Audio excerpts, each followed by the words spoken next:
Care for Education.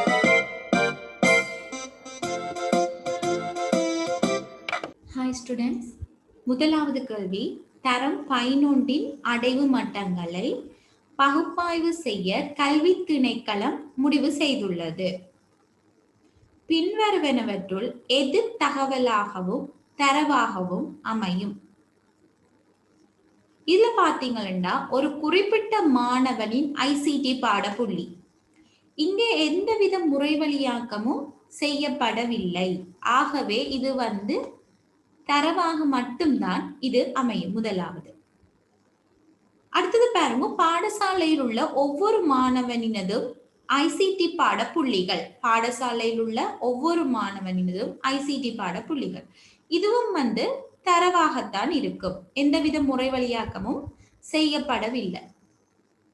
ஒவ்வொரு மாவட்டத்திலும் ICT பாடத்தின் சராசரி புள்ளிகள். இப்ப உதாரணமாக யாழ்ப்பாண மாவட்டத்தின் ஐசிடி பாடத்தின் சராசரி புள்ளிகள்.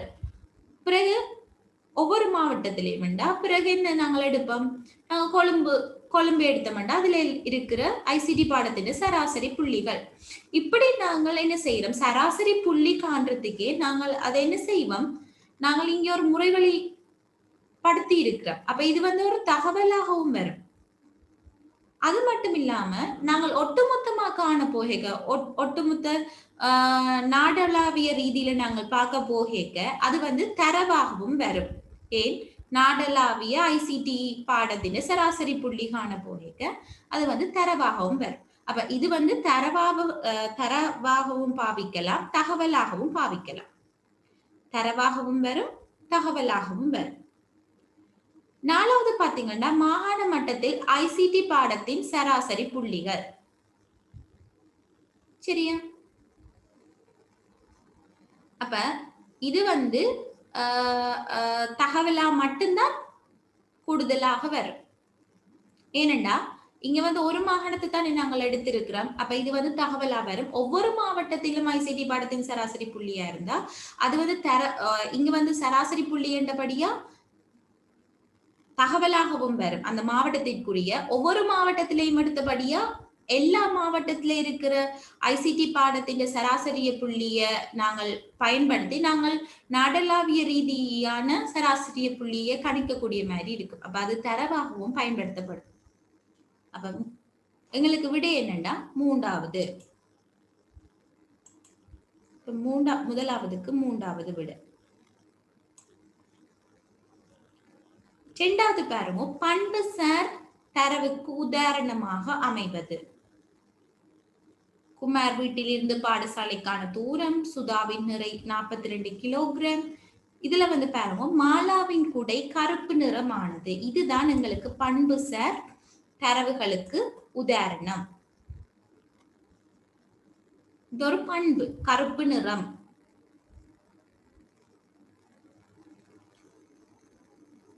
மூன்றாவது கேள்வி, இலக்க முறை கணனிகள்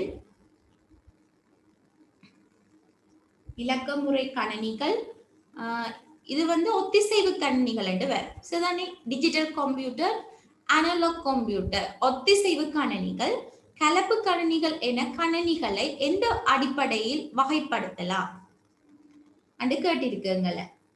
சரி, நாங்கள் இதுல பார்க்கிறோம். எங்களுக்கு தெரியும், இலக்கமுறை கணினிகள், ஒத்திசைவு கணினிகள், கலப்பு கணினிகளை நாங்கள் தொழில்நுட்பத்தின் அடிப்படையில தான் வகைப்படுத்துவோம். தொழில்நுட்பத்தின் அடிப்படையில தான் நாங்கள் அதனை வகைப்படுத்துவோம். அப்ப எத்தனையாவது விட?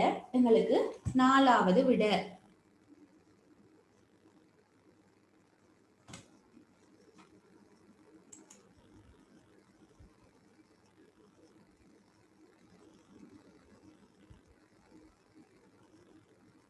தொழில்நுட்பத்தின் அடிப்படையில சந்ததியின் இரண்டாவது கல்வியை பாருங்க. சந்ததியின் அடிப்படையில நாங்கள் எப்படி வகைப்படுத்துவோம் அந்த கணினிய?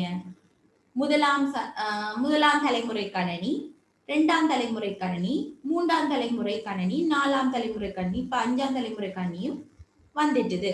அப்ப தலைமுறைகள், சந்ததியடா தலைமுறை.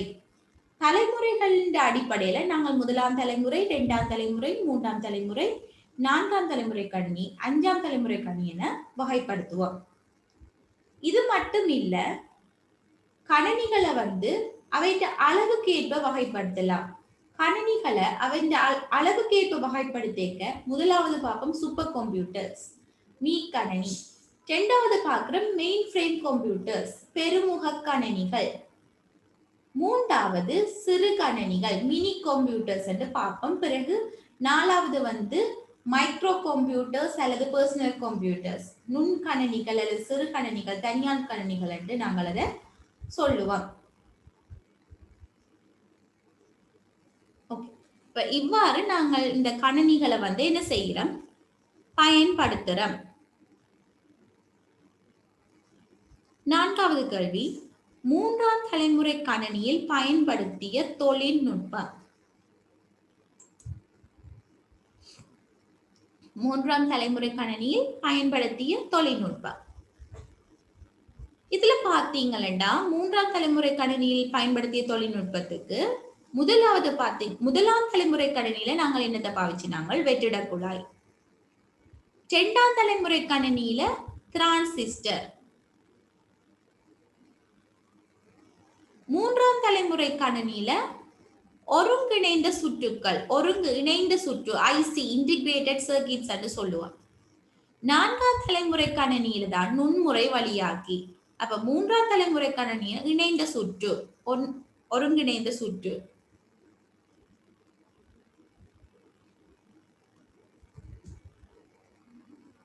ஐந்தாவது கேள்வி, கணினி தலைமுறைகளின் வளர்ச்சியுடன் பின்வரும் எவ்வியல்பு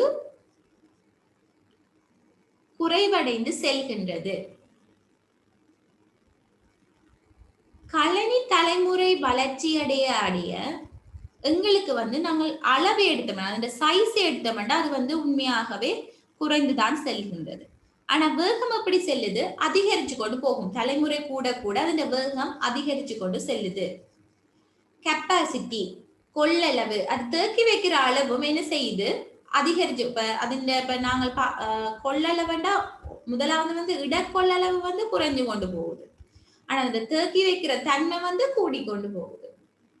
தேவைப்படும் மின்சக்தி குறைவடைந்து கொண்டு செல்லுது. வேகம் என்ன மாதிரி இருக்குது, வேகம் வந்து எப்பவுமே கூடிக்கொண்டுதான் போகுது. அப்ப இங்க பாத்தீங்கன்னா எங்களுக்கு கொள்ளளவு இங்க அதிகரிச்சு கொண்டுதான் செல்லும். வேண்டாம், அந்த கெப்பாசிட்டி கூடிக்கொண்டே போகும். இதுல நாலாவது தான் விடையாக வரும், அளவும் குறைவடைந்து கொண்டு செல்லுது. தேவைப்படும் மின்சக்தியும் எங்களுக்கு குறைவடைந்து கொண்டு செல்லுது.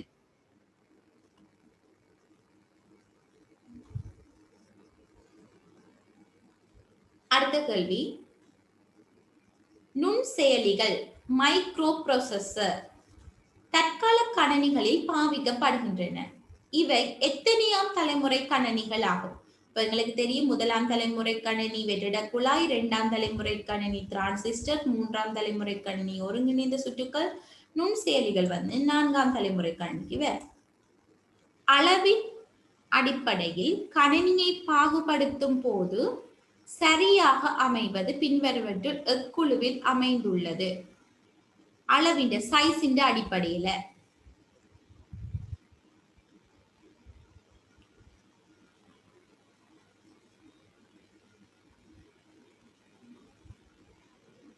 அப்ப நீங்கள் கணினிய வந்து அவற்றின் அளவுக்கு ஏற்ப நீங்கள் வகைப்படுத்திக்க நாங்கள் நாங்கள் முதலாவது மீ computer, super computer, main frame computer, பெருமுக கணினிகள். அடுத்தது வந்து நுண் கம்ப்யூட்டர், சிறிய கணினிகள், மினி கம்ப்யூட்டர்ஸ், மைக்ரோ கம்ப்யூட்டர்ஸ். சரியா? அப்ப மெயின் ஃப்ரேம், மினி, மைக்ரோ ரெண்டாவது வந்து எங்களுக்கு சரியாக அமையுது.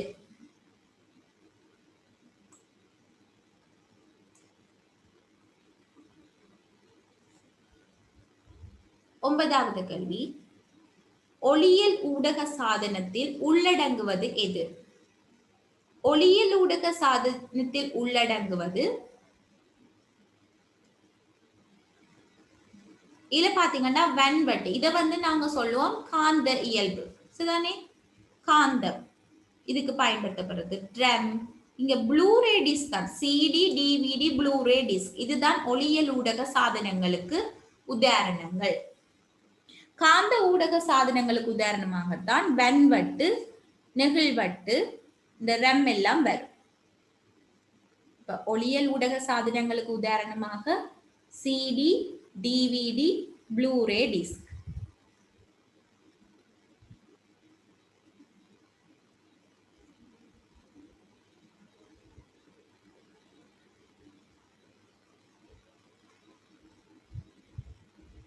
பத்தாவது கேள்வி, கணனிகளை வலையமைப்புடன் இணைப்பதற்கு, கணனிகளை வலையமைப்புடன் இணைப்பதற்கு பயன்படுத்தப்படும் குதை எவ்வகையை சார்ந்தது? கண்டிப்பா யூஎஸ்பி இல்ல. ஏன்னா நாங்கள் வலையமைப்போடு இணைப்பதற்கு நாங்கள் யூஎஸ்பியை நாங்கள் பார்க்கிறோம். RJ45 மிச்ச அனைத்து உபகரணங்களுக்கு நாங்கள் இப்ப கூடுதலாக யூஎஸ்பியை பயன்படுத்தி கொண்டு வாரோம். ஆனா இங்க கணனி வலையமைப்போட சம்பந்தப்பட்டது வந்து RJ45.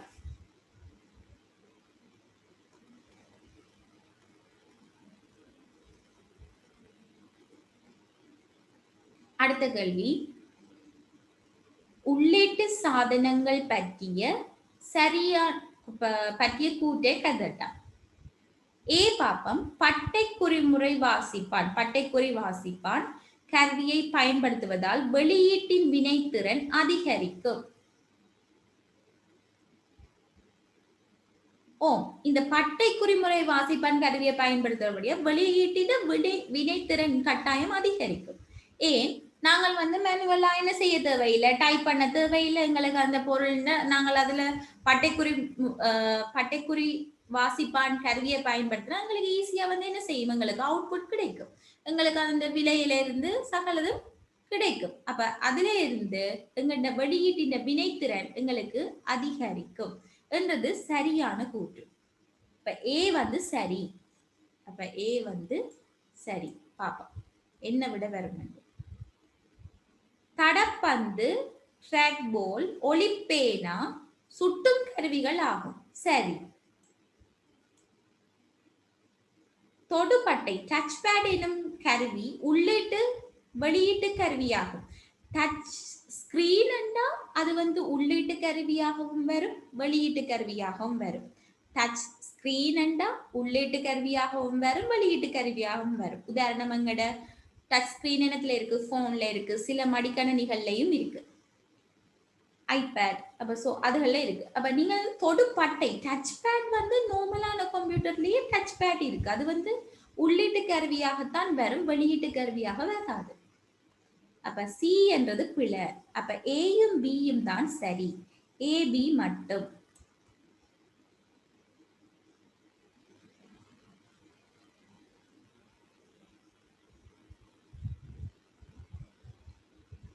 பின்வரும் கூற்றுக்களை கருதுக.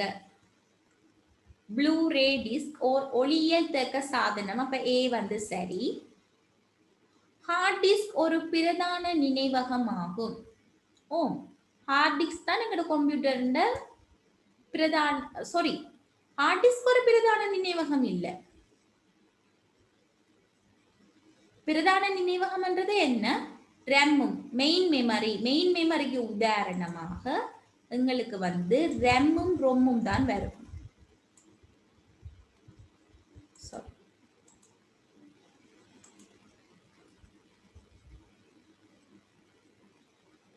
இப்ப இந்த கூற்று என்ன? பிழை. எங்களுக்கு பிரதான மெயின் மெமரிக்கு என்ன வரும்? மெயின்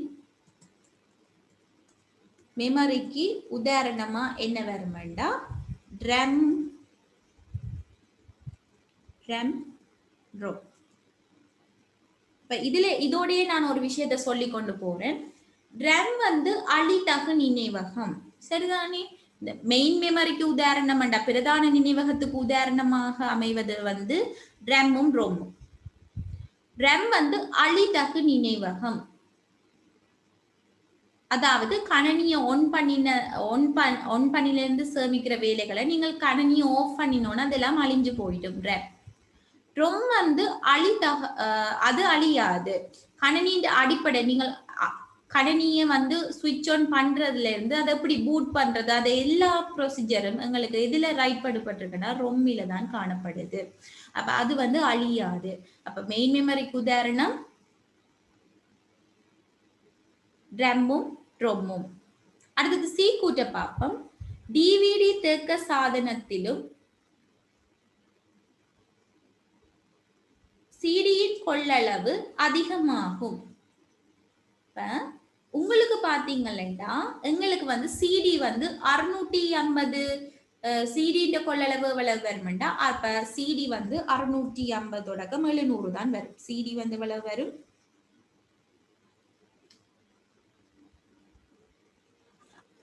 650 தொடக்கம் 700. சரியா? சிடி வந்து 680 தொடக்கம் 700 MB. சிடி கிட்டத்தட்ட நாங்கள் 650 வைப்போம். 650 MB. இப்ப டிவிடி எவ்வளவு கிட்டத்தட்ட இருக்கும்னா 4.5 GB. இப்ப எது கூட? டிவிடி தான் கூட. அப்ப டிவிடியின் தேக்க சாதனத்திலும் சிடியின் கொள்ளளவு அதிகம்ன்றது பிழை, எங்களுக்கு பிழைன்னு தெரியும். அப்ப என்ன கூற்று மட்டும் சரி? ஏ கூற்று மட்டும்தான் எங்களுக்கு சரியாக அமையும். அப்ப ஏ மட்டும் சரி. அடுத்தது பாருங்க 13வது. வெண்தட்டில் தரவு சேகரிக்கப்படும் பகுதி. வெண்தட்டில் தரவு சேகரிக்கப்படும் பகுதியை சொல்லுவோம் நாங்கள் தட்டுகள்ல பிளட்டர்ஸ்ன்னு சொல்லுவோம். சரியா? பிளட்டர்ஸ்ல தான் நாங்க நினைவக தட்டில தான், தட்டுகள்னா நினைவக தட்டுன்னு சொல்லுவோம். அப்ப இந்த நினைவக தட்டுகள்ல தான், இந்த நினைவக தட்டுன்றது வந்து ஒரு உலோக தட்டு. அதுல தான் வந்து நாங்க என்ன செய்வோம்? தரவுகளை தேக்கி வச்சிருப்போம். ஸ்பிண்டில் என்னண்டா சுழல் தண்டு. சரியா? அப்ப நினைவக தட்டை வைத்துக் கொண்டு சுழல செய்யறதுதான் இந்த சுழல் தண்டின் வேலை.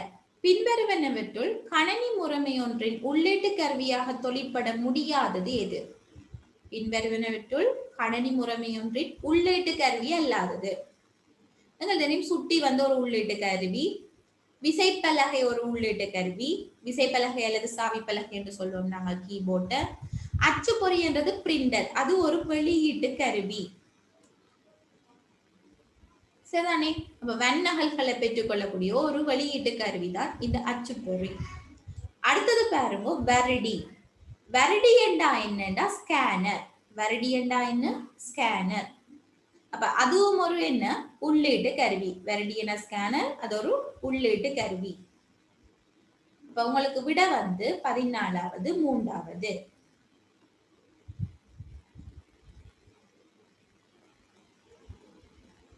நுண்முறை வழியாக்கியினால் அனுப்பப்படும் அறிவுறுத்தலை முதன்மை நினைவகத்தினால் குறித்த வேகத்தில் பெற்றுக்கொள்ள முடிவதில்லை. இதனை நிவர்த்தி செய்யும் நினைவகம் எது?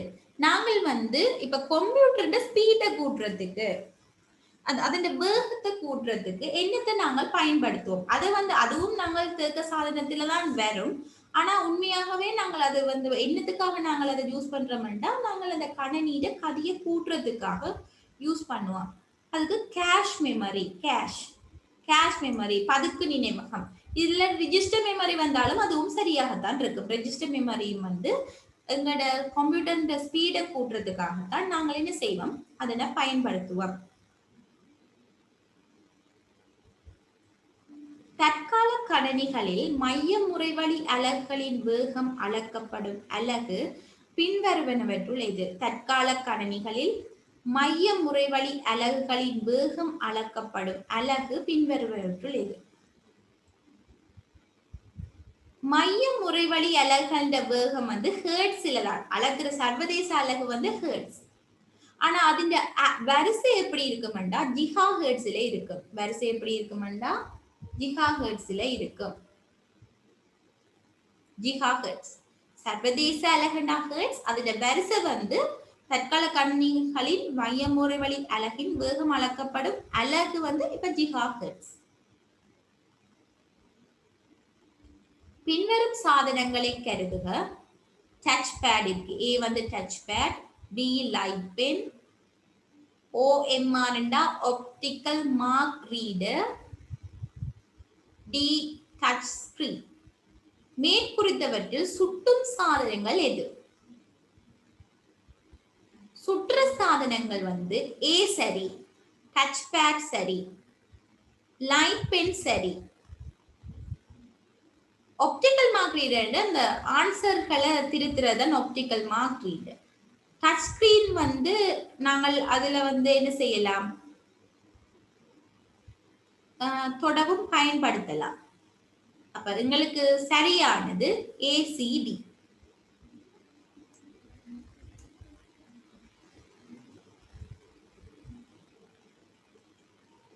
பதினெட்டாவது கேள்வியை பார்ப்போம். கணனி ஒன்றின் மைய செயன்முறை அலகில் காணப்படும் பகுதிகள் பின்வருவனவற்றில் எது? CPU பகுதிகள். இப்ப எங்களுக்கு தெரியும் CU, ALU மெமரி ரிஜிஸ்டர். சரியா? CU, ALU கட்டுப்படுத்தும் பகுதி, எண்கணித தர்க்க அலகு ALU. அப்ப CU என்ன? கண்ட்ரோல் யூனிட், கட்டுப்பாட்டு அலகு. ALU அரித்மெட்டிக் லாஜிக் யூனிட், எண்கணித தர்க்க அலகு. மெமரி ரிஜிஸ்டர் நினைவக பதிவகம். இந்த மூன்றும் தான் மைய முறை வழி அலகின் பகுதிகள். அப்ப மூன்றாவது வந்து வருமங்களுக்கு ஆன்சரா. பின்வரும் எத்துறையில் அச்சுப்பொறி ஒன்றை இணைக்க முடியும் என்பதை தெரிவு செய்து எழுதுக. இல்ல பாத்தீங்கன்னா PS2 துறையில எங்களால இணைக்க இயலாது. தலையமைப்பு துறையாலையும் எங்களால அச்சுப்பொறியை இணைக்க இயலாது. PS2 துறை வந்தாலே அது வந்து மவுஸ் அல்லது கீபோர்டுக்கு தான் நாங்கள் பயன்படுத்துவோம். சமாந்தர துறையும் USB துறையும் தான் இதுக்கு ஆன்சராக வரும். 20வது கேள்வி. பின்வருவனவற்றில் மிகவும் கூடிய வேகத்தில் அச்சுப்பிரதி செய்யக்கூடிய அச்சுப்பொறி எது? பின்வருவனவற்றில் மிகவும் கூடிய வேகத்தில் அச்சுப்பிரதி செய்யக்கூடிய அச்சுப்பொறி. இதுல பாத்தீங்கன்னா லேசர் தான் எங்களுக்கு வந்து மிக கூடின வேகத்துல வந்து அச்சுப்பிரதி செய்யக்கூடிய அச்சுப்பொறியாக அமையும். 21வது கேள்வி. கதோட் குழாய் CRT காட்சி திரையை விட திரவ பளிங்கு காட்சி திரையை LCD பயன்படுத்துவதனால் கிடைக்கும் அனுகூலம் பின்வற்றில் எது? CRT விட LCD என்ன நன்மை? ஒப்பீட்டளவில் செலவு குறைவு, அத்துடன் தெளிவான காட்சிகளை பெற முடியும். குறைந்தளவு மின்சாரத்தை நுகர்வதுடன் குறைந்த இடப்பிரமாணத்தை எடுக்கின்றது. ஒப்பீட்டளவுல CRT விட LCD வந்து விலை கூடினதுதான். தெளிவான காட்சிகளை பெற முடியும்ன்றது சரி. ஆனா ஒப்பீட்டளவில் செலவு குறைவில்லை. குறைந்தளவு மின்சாரத்தை வந்து நுகர்வதுடன் குறைந்த இடப்பிரமாணத்தை எடுக்கின்றதுன்றது சரியானது. பிம்பங்கள் மீள புதுப்பிக்கப்பட அதிக நேரம் எடுப்பதுடன் விலை குறைவானது, அது வந்து பிழை. திரையில் மாற்றல் விகிதம் குறைவாகவும் அதிக வெப்பம் வெளிவிடப்பட அதுவும் பிழை. எங்களுக்கு வந்து குறைந்தளவு மின்சாரத்தை நுகர்வதுடன் குறைந்த இடப்பிரமாணத்தை எடுக்கின்றது, அதுதான் எங்களுக்கு சரியான விடையாக அமையும்.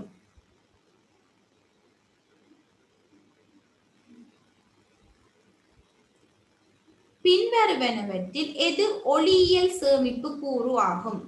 ஒளியியல் சேமிப்புன்னா எங்களுக்கு தெரியும், இது CD, DVD, ப்ளூரே டிஸ்க். அப்ப இங்க வந்து பாத்தீங்கன்னா இருவட்டு எங்களுக்கு விடையாக வரும். பின்வரும் எக்கருவியை பயன்படுத்தி கணனியில் படங்களை உட்செலுத்த முடியும்? வேரடி ஸ்கேனர் வந்து எங்களோட படங்களை நாங்கள் ஸ்கேன் பண்ணி தான் கணினிக்கு வந்து உள்ளீடாக கொடுப்போம். அப்ப எங்களுக்கு விட வந்து ஸ்கேனர்.